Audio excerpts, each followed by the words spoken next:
Al convegno promosso dall'ASCOM, l'Italia è una repubblica fondata sul lavoro, finché ci sono le imprese, presente anche il sindaco di Pordenone, Claudio Pedrotti.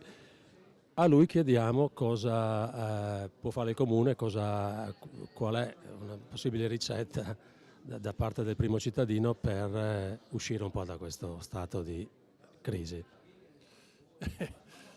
Ricette il comune ne può mettere in campo pochine, comunque quelle poche stiamo cercando di in qualche modo non solo studiarle ma metterle in pratica.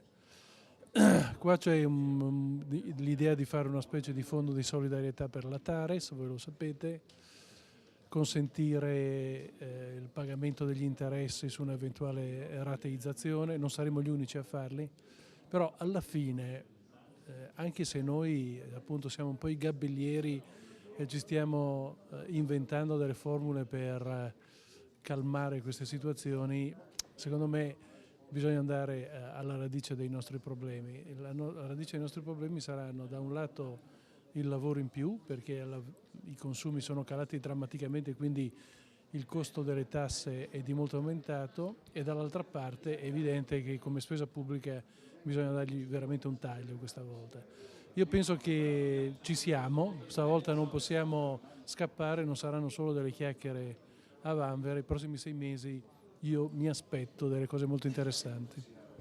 Grazie. Benissimo.